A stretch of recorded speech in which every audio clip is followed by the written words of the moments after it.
There's just something about getting a brand new airplane that forces way too many of us to start building like crazy to try and get this thing in the air. Most of those same people know deep down inside that this would be a good time to stop and take a look at everything to make sure nothing got busted in shipping. As we start building a plane and putting its components in, we can cover up hidden damage that we would have found if we'd looked at it when we unboxed the plane.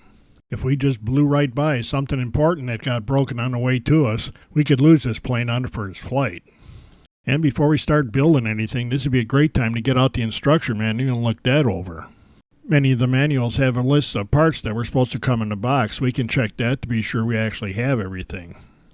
And the manual can help identify option parts so we know which one we want to use for our build. I saved the plastic boxes that a lot of servos come in, and I use them to store my parts that come in the hardware bags. I put one bag of parts in each of the cases so they stay separated as they came from the factory. Since I started doing this, I haven't lost any hardware. And since doing this, I've never come up short on hardware either.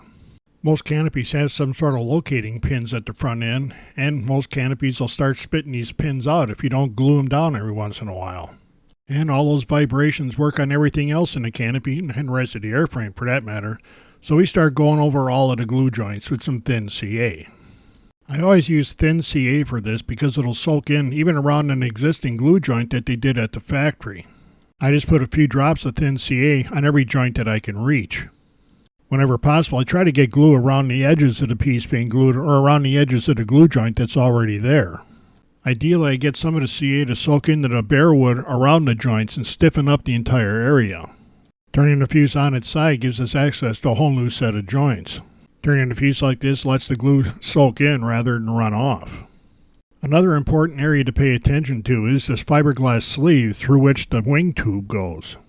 The wing tube puts a lot of force on this piece and it can break the glue down around the edges. I try to keep an eye on this and reapply glue as needed to keep it tight. After gluing all the joints that I can reach, I get out the covering tools and start going over and making sure that all the edges are sealed down. This is way easier to do now and almost impossible to do once you get fuel and oil underneath the edges of a loose piece of covering. I use my Hanger 9 covering iron with the heat set about the mid-range. That's where most of the coverings stick down real well. I know that I'll probably be shrinking this covering down a few times even after the model is completely built. Taking in time to go over all of the covering now before we build the plane reduces how much we're going to have to do later on after the plane is built. Plus, there's a bunch of places on a model airplane that's just a lot easier to get to before we put it together than after.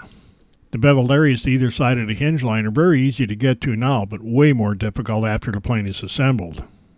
There's always a bunch of real little places that are really hard to get to with the regular covering iron. For that, I use the Hanger 9 trim seal tool. This tool makes jobs like this really easy, plus it does a great job of sticking down the covering in that little space it has. Finally, I get out the heat gun and go over the entire plane and shrink all of the covering down. I go over all of the covering like this before I assemble a model and again after it's assembled and ready to go to the field. But I know that after a few days of flying, it's liable to need some more shrinking done. Usually after the third time of going over the plane with the heat gun, it doesn't shrink near as much as it did before. I know this looks like a lot of work if you're new to the hobby, but once you get used to using these tools, it goes really quickly.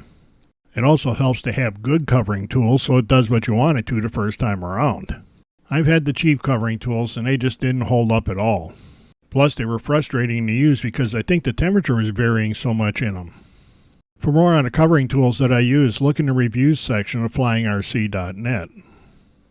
I know we're always in a hurry to get a brand new plane built, but going through this preparation before we start the build can save that airplane. I did all of this on this plane in just a few hours, and that includes having to reset the cameras and everything all the time. This is cheap, easy work that can pay lots of dividends down the road.